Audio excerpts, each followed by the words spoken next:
Welcome to something else entirely, where we center the weird so we may grow stronger in spirit. Welcome back, my friends. Today's episode focuses on near-death experiences through a conversation with my neighbor, Laura. I was out walking the dog. I ran into her out gardening in her yard. She asked, "Hey, Annie, how you doing? What you been working on?" And I told her about the podcast, and she said, I think I've had a near-death experience. And so I grabbed my phone and ran into her yard to record this story in real time. And so I apologize in advance for the audio quality of this episode. But I hope you enjoy the authenticity and see the value in maybe asking your neighbors about their weirdest experiences. Oh my God, you are a pro. Well, I guess Okay, so for those who don't know, this is my neighbor, Laura. Hi. Hi. And so I was walking by and I was telling you about the podcast, and they said, we're going to talk about near-death experiences. And Laura said, I think I've had one. And so I haven't heard it yet myself, but we're going to hopefully hear it right now. Well, and it's probably all my imagination, but Well, it's something that's haunted me for, I just turned 64, and it happened when I was 12, and when I was a kid, I had a mouthful of teeth. I had way too many teeth, and buck teeth, and so I had to get like 6 teeth pulled. And the guy, the surgeon, no, he wasn't a surgeon, he was just an orthodontist, I believe. He put me under, and I remember being put under, or in my imagination, I remember being put under, and I remember I'm floating in total blackness and saying, help, I'm dead. Get me out of this. And I was terrified. And, I don't know if he gave me enough anesthesia or too much.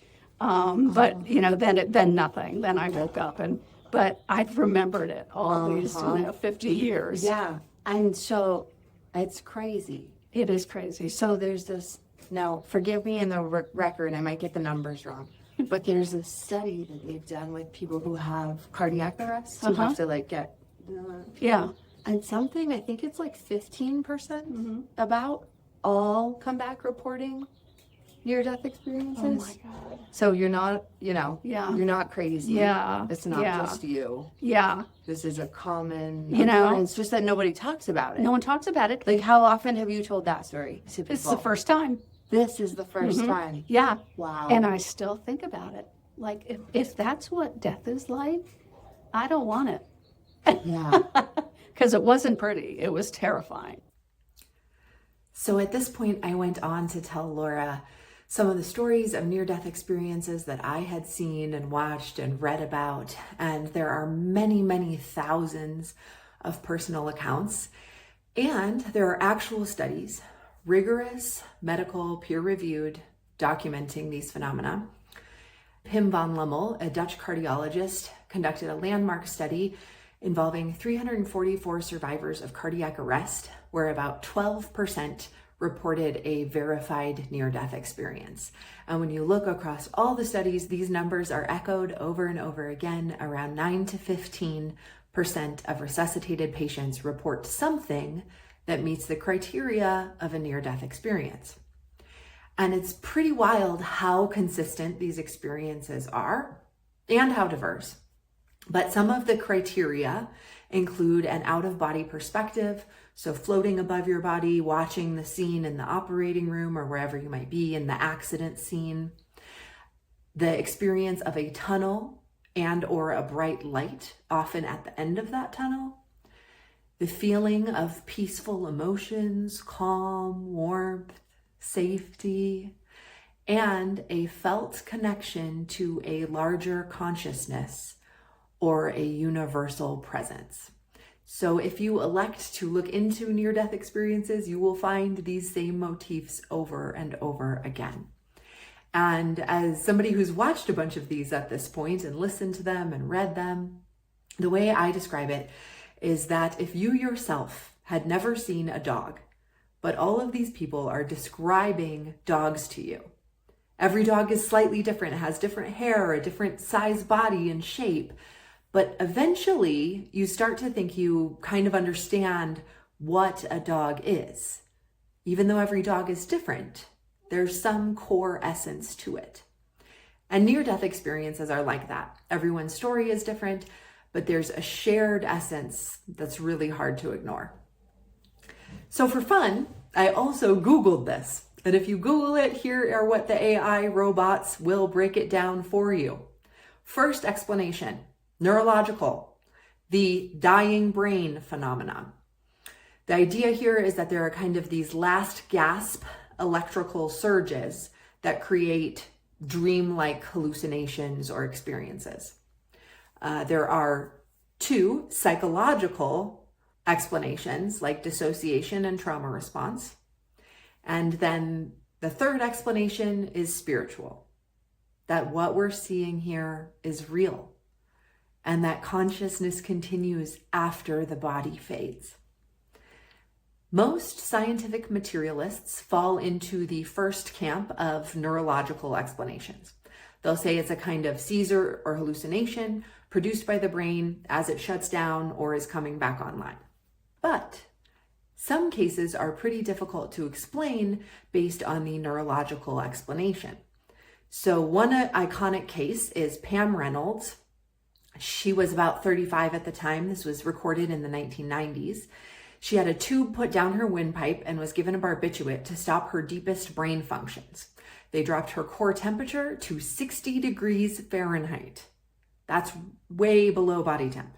To shut down all of her internal organs, basically put her in hypothermia. All the monitors read 0 brainwave activity.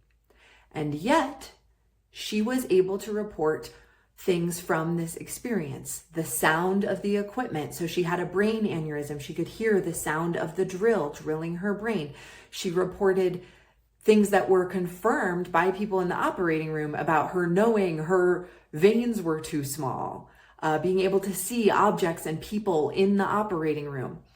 And hers is really well documented because the EEG was reading flat. And there are many cases like this of people with 0 brainwave activity reporting seeing objects in the room, seeing events at the car crash site. Another iconic case is Eben Alexander, who was a Harvard neurosurgeon, whose entire neocortex, the part responsible for consciousness, supposedly, okay, according to the materialists, the part responsible, was destroyed by bacterial meningitis. He was in a coma for 7 days. And he has written books about this. I really recommend checking them out. And I'll put them in the show notes for you. But he reported visiting realms of light and hearing music and being guided by a being he later recognized as his deceased sister, whom he had never met. So what these cases have in common isn't just the story, it's also the feeling.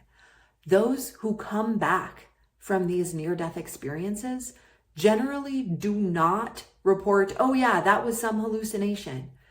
They experience it as more real than this reality, as more true. But once again, our not so friendly friend, scientism, doesn't give weight to subjective experience. If you can't measure it, it's dismissed. And luckily, not everybody thinks this way. The Near-Death Experience Research Foundation has collected over 5,000 experiences from around the world in many different languages. And those are just the ones that are being reported by people who bothered to report it or who weren't too scared to talk about it. Many people are scared to discuss these experiences. There was a man who was a medical doctor who had a near-death experience and for years did not tell his wife. And then sometime later told his wife and said, I was scared to tell you because I was worried you'd think I was crazy. And it turns out she had had one also and didn't tell him. So a married couple of both scientists had both had near-death experiences and didn't tell each other because they were so scared the partner wouldn't believe them. And that's true of my 64-year-old neighbor, Laura, also. What she is about to tell me, she has never told anyone before. That's how deep the fear goes.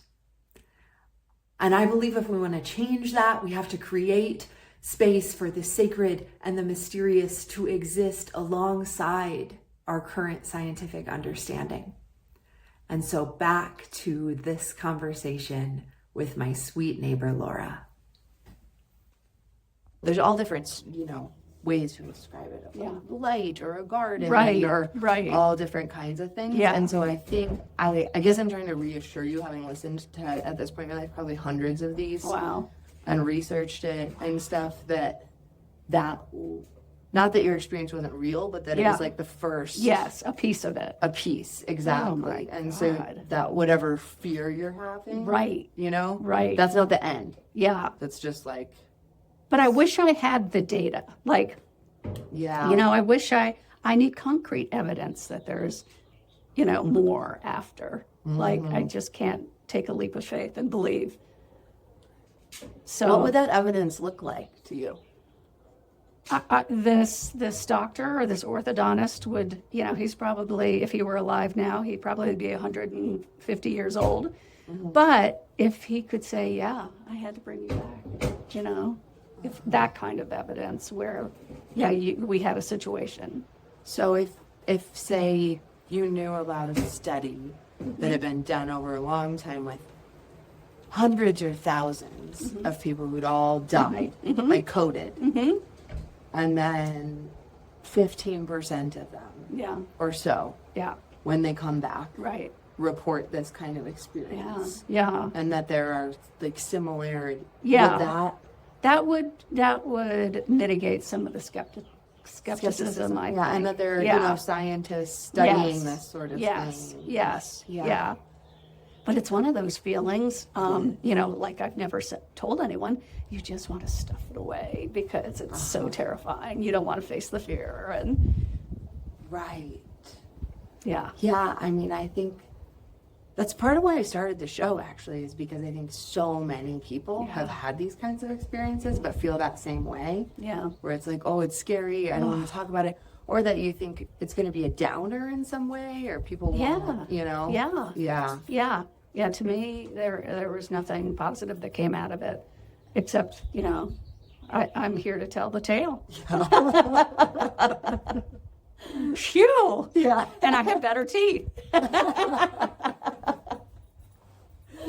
Well, thank you so much. You are welcome. What's your experience? What's my experience? Yeah. Well, so actually, I'm not going to tell mine yet. Oh. Because I know that there are people who are only here trying to hear that. So, you got to wait. But I'm going to turn the video off and tell Laura. What a tease. Bye-bye.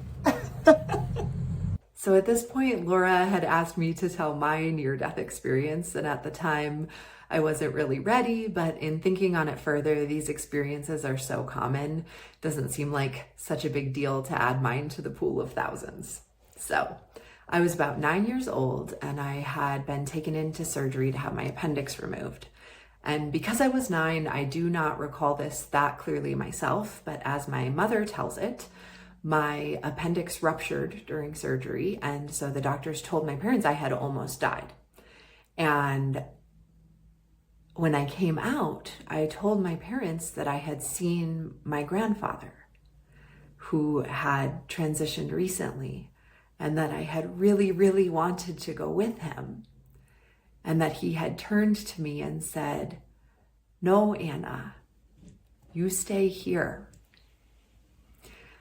And I really believe young kids are tuned into this sort of thing. And why would a kid lie about something like that? I didn't have to make that up coming right out of surgery. Also, I'm an only child, so I don't have to make things up to get my parents' attention. I already have my parents' full attention.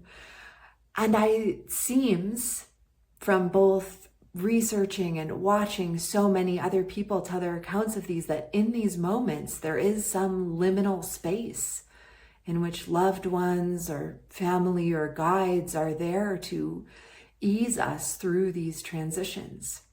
And I hope that these stories provide Laura and all of us who are experiencing fear with some comfort and hope. We were discussing how you said it felt Yes. in a way more real. Yeah. And like scary. So you didn't want to, what was the thing you just said? Oh, it's a double-edged sword. Yeah. And so it can feel really good, but also feel really scary. Yeah, like hopeful. Yes. But also, if it's a black abyss and I'm conscious of it, that ain't so hopeful. Yeah. So, like your experience sounds more positive. Yeah. Your takeaway from it Yeah. than mine. Yeah. Yeah. It's weird because, I just lost my mom. And so I was Yeah. watching her going through like her last, I don't know, I want to say 48 hours of life. And we hadn't really, she didn't want to take anything, no morphine, no nothing, but she was suffering, and not physically, like spiritually and psychically, because she was not religious. And when I would hold her hand, she would just grab on so tight and reach. She kept reaching and reaching, and it was so upsetting. But it wasn't a positive experience for her. So we had to slap on a fentanyl patch on her shoulder because I had to slip something so she wasn't so scared. Yeah. And then she was totally home and at peace, and 10 hours later she was gone. Yeah. But it's like she had to go through that too. And then the fentanyl kind of took the fear away. Yeah. But wow. What do you think that it would have been different for her if she was spiritual in some way? I mean, you said that. You think that's part of why she was so scared. yeah. Yeah. We want proof. Yeah. Where do you think that comes from? The desire for proof. I have no idea. I think it's just, generations in our family of not really looking at that side of Things. life. Yeah. Mm-hmm. Right. And I'll also say about that, that's also not just you. So all of the scientists and historical figures, like Newton, for example. I don't know if you knew, but he spent just as much time studying alchemy, mysticism. Wow. What a cool guy. And spirit, right, but we never hear that about Newton. No. Leibniz, same thing. So the other guy who is credited, not sure if that's true, there's probably other origins of calculus, but credited with inventing calculus. Really? Also spent more time on metaphysical studies and, Marie Curie. Hard scientists who... No, what? Do you know about her? Yeah. Went to seances. No way. Yes. Oh my God. Went to seances, totally believed in all of... And so what I'm bringing up is this idea that it's not just you and your family. Right. It's that we as a society have suppressed half of the information as not valuable, not worthy of study, when it's all these same minds. Right. And so where did the other half of the information go? Right. Why aren't we studying that? Right. Why didn't we? Right. And so just to, I don't know, I guess maybe try to provide some comfort that it's not just you and your family. Yeah. And that's why I started Yeah. the show, is because I had my experiences and then I thought I was crazy, sort of like you were saying. And so then, because I had the scientific training to do research, I was like, well, let's just figure this, let's just look. Yeah. Same thing. I was like, I need proof that I'm not crazy. Right. But it's like we have this cultural norm of don't hush. No, People think you're crazy. Exactly. Yeah. To the loony bin you To the go. loony bin you go. Exactly. I think particularly, and not to get into that too much, but particularly if you're female. Right. We have a long history Oh, it's all of sending up to the hysteria. yeah. Hysterectomy. Yeah. Yeah. So a culmination of things, and all of a sudden, it's me. And I was like floating over me, watching me. And I Wait, just, say that last part again. We were floating over you, watching you. Yeah, yeah, and I just wanted to grab me and bring me back into myself because it was so scary. God, another scary. Right, and so Thing. what I'm trying to help people understand is that I think the fear around it is constructed because it's actually really common and real, and there's so many people have out-of-body experiences. I did have one, again, a contributing factor to starting the show. It was 2023. I lived at my house in the mountains at the time, and I was sitting on my mat, and I was meditating, and then suddenly I was up above myself. Yeah. So I didn't get scared because I knew this could happen. I was just up above myself looking down. And then I went out through the ceiling and was like up above the whole mountain range. And then I panicked. Yeah. You know? And then as soon as you panic, you're right back in the body. Right. You know? Right. And it's funny because there's a, maybe I should call it a level I haven't mastered, but at that time I wasn't trying to do this. No. I was just meditating and it just happened. Yeah. Yeah. And now, because I know it can happen, I sometimes kind of try. Yeah. Never. No. No, No. it doesn't work like You're that. forcing it. And I know that. And then, you know, and so then I'm trying not to force it. And there's just, and so you just gotta, or at least I attempt to just stick with the practice and show up every day and just see what happens. But think it's, once you've had it, it's hard to not let your ego come in there and be like, I want to have that cool experience about it. I You tell know you, what I mean? it's perspective because when I was in graduate school, the first time I had my panic attack was a total out-of-body experience. And again, it was feeling totally stoned and floating out of my body. And, you know, I had a cup of coffee in me. That was it. And, totally sober. yeah. And it was, again, terrified. Yeah. Because I didn't have control over it. Yeah. And I was worried that I'll never come back from that feeling. And now my son is having it. Yeah. Mom, I'm feeling out of my body again. Yeah. I think it's common. It's very common. Yeah. And you should, and there's a difference, I think, also between kind of like the dissociative kind and then the beautiful kind. Right. And I think that is really perspective. Yeah. So I agree. there's this theory called the brain filter theory. And so it's this, and this is proven science that our brain, we don't see reality as it is. Yeah. Our brain creates filters. And there are many different things that can kind of increase the porousness of those filters to allow different information to come in. Yeah. And so one of them is meditation. That's how my experience happened. But another one is trauma and stress. Yeah.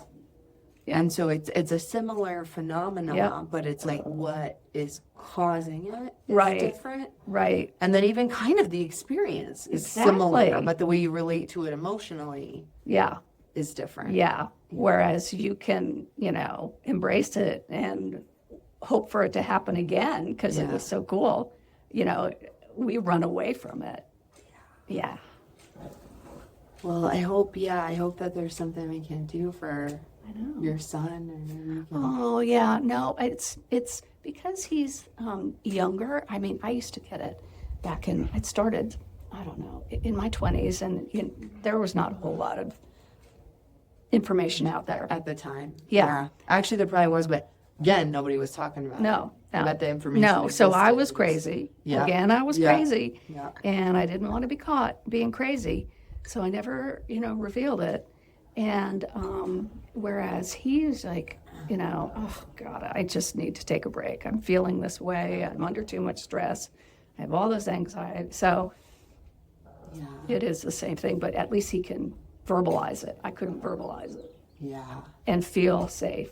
To do that. And that helps a lot. Yeah. Yeah. Yeah. Yeah. Oh my God, we're so complicated.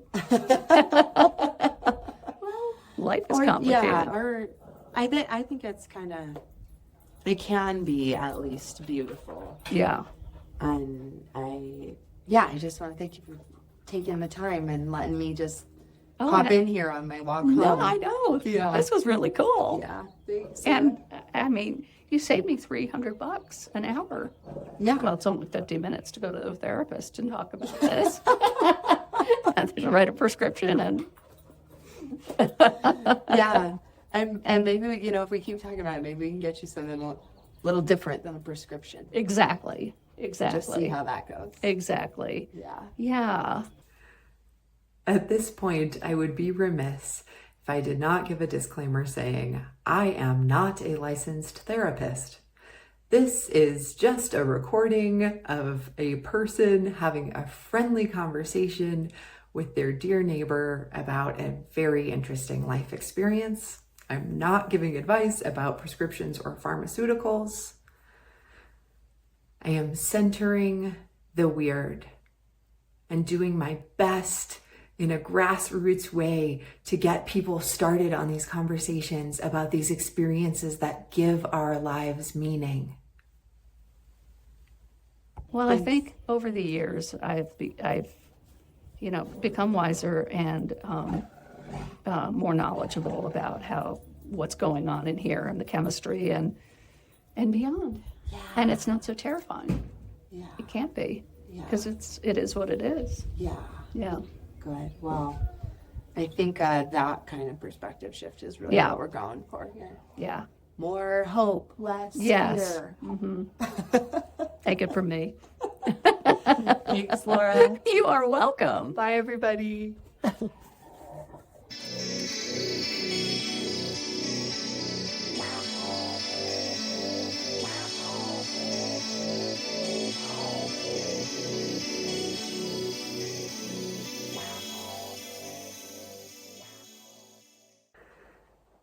Here I am with the outro.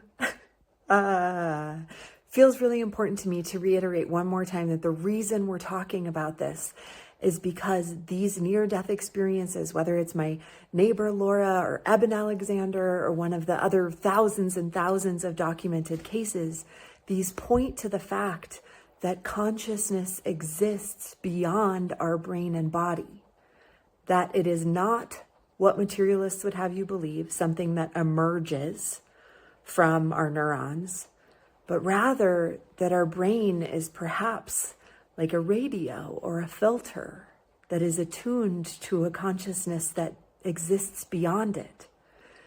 And this matters a lot. If this is true, this matters a lot for the way we live and how we view ourselves in the world. So I'm asking you one more time, if you have had an experience like this, leave me a comment, send an email, or better yet, start a conversation about it. Let's make the future different so that wonderful people like Laura don't have to live their whole lives having never told anybody these amazing stories because they're so scared. Center the weird, center the mystery, make it magical.